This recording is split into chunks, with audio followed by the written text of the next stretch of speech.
Les vraies voix Sud Radio. Bonsoir Félix Mathieu. Bonsoir tout le monde. 3 mots dans l'actu qui sont assemblés, convois et médicaments. Séance houleuse sur le conflit israélo-palestinien. Elisabeth Borne soutient la présidente de l'Assemblée, Yael Braun-Pivet, en dénonçant des accusations ignobles de Jean-Luc Mélenchon. Un troisième convoi humanitaire entre dans Gaza, aide au compte-gouttes dans l'enclave palestinienne où les bombardements ont fait plus de 5000 morts selon le Hamas. Et puis en cas de rhume, ne prenez pas de médicaments anti-rhume. Et oui, l'agence du médicament s'en prend au risque d'effets secondaires des Actifed, Dolirum, Nurofen, Rinadvil et autres Humex. Les vraies voix Sud Radio. La France appelle Israël à une réponse juste face au terrorisme, à ne pas tomber dans le piège du Hamas. Elisabeth Borne s'exprimait à l'Assemblée nationale tout à l'heure. La Première ministre a aussi répondu indirectement aux polémiques liées à la France insoumise. Justifier, voire absoudre le terrorisme, c'est accepter qu'il frappe à nouveau en Israël ou en France, dit-elle. Dans tous les esprits aussi, évidemment, ce tweet de Jean-Luc Mélenchon accusant la présidente Braun-Pivet hier de camper à Tel Aviv pour encourager le massacre. D'où ces mots, en réaction, ces mots d'Elisabeth Borne. Les tragédies se prêtent mal aux postures ou aux indignations à géométrie variable. Il n'y a pas de victimes qu'il conviendrait de pleurer moins que d'autres. Il n'y a pas de vies qui valent moins que d'autres. Face à la gravité de la situation, il nous faut agir en responsabilité.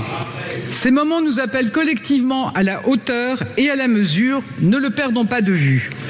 En prononçant ces mots, je voulais affirmer ici mon soutien et celui de mon gouvernement à la présidente de l'Assemblée nationale après les accusations ignobles proférées à son encontre. Dans le viseur d'Elisabeth Borne, le groupe LFI, sa présidente Mathilde Panot reproche au gouvernement français en réponse de ne pas réclamer un cessez-le-feu. La France, autrefois voix S'il de la vous plaît, paix un peu de silence. est entre vos mains devenu un État aligné. Ainsi, le footballeur Karim Benzema serait un dangereux extrémiste en lien avec les frères musulmans, pour citer Monsieur Darmanin. Fait gravissime, on parle de le déchoir de sa nationalité.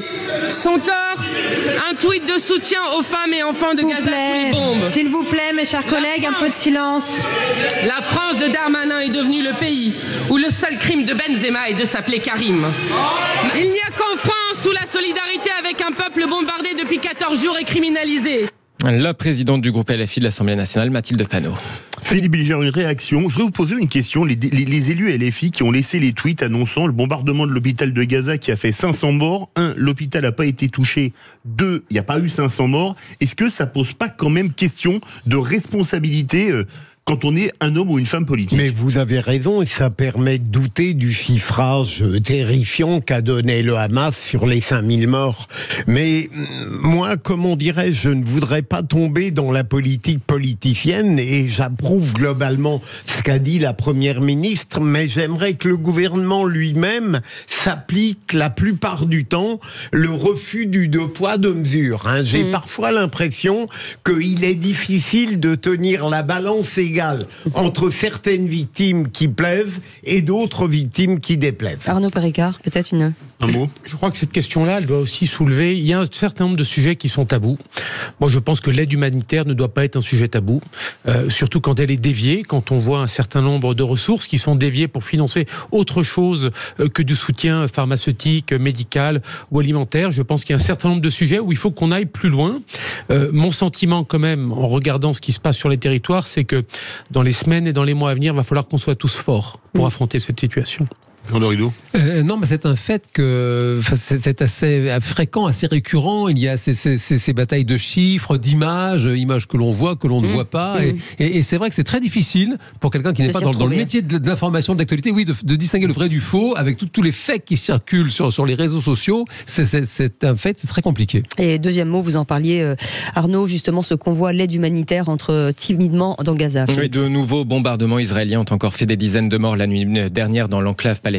Plus de 5000 morts au total selon le Hamas qui tient évidemment la zone qui tient Gaza. Les civils pris au piège sur place espèrent un flux d'aide humanitaire plus régulier. Un troisième convoi vient d'entrer par la frontière égyptienne.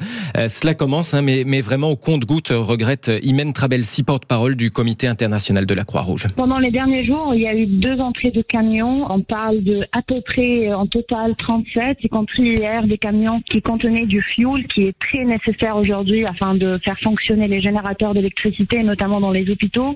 Malheureusement, jusqu'à cette heure-ci, l'aide additionnelle déployée par le Comité international de la Croix-Rouge n'a pas été acheminée vers Gaza. Nous espérons qu'il va y avoir des pas, un peu plus de progrès. Nous avons en ce moment du côté égyptien 60 tonnes d'aide, des médicaments, de l'aide qui est supposée être acheminée à la population déplacée, qui manque de tout, des couvertures, des matelas. Des centaines de milliers de personnes et de familles ont été forcées de quitter non pas seulement le domicile, mais tout ce qu'il avait.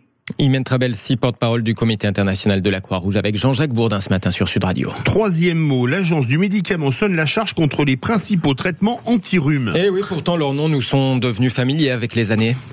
Papa, tu veux traîner ton rhume tout l'hiver ? Non, j'ai un médicament efficace, c'est Humex Rhume. Mon réflexe, c'est Humex Rhume.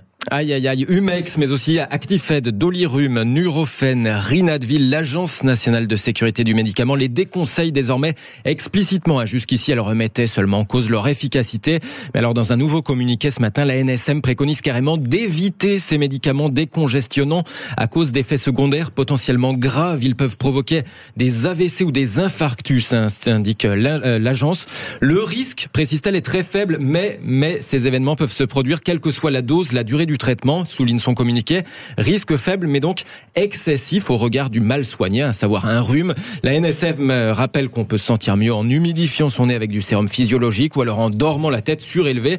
Notez que pour autant, ces traitements restent sur le marché, bien que déconseillés au niveau de la France, puisque un retrait pur et simple devrait se décider en fait au niveau européen. C'est fou, Philippe Bilger, tous ces problèmes de médicaments. Mais là, ma chère on en a Cécile, tous pris, en fait. heureusement, je n'en ai pas pris la semaine dernière, mais résultat, j'ai été malade plus longtemps.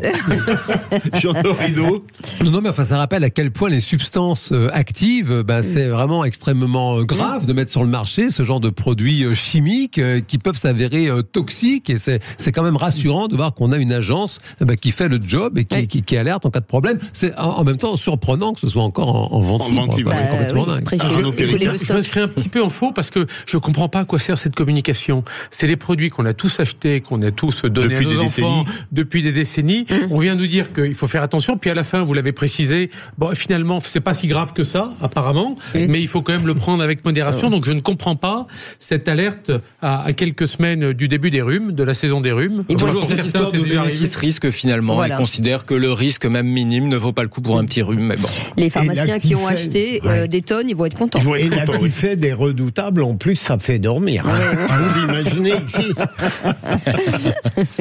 C'est 30 millions de consommateurs, 60 millions de consommateurs éthiques. Allez, vous restez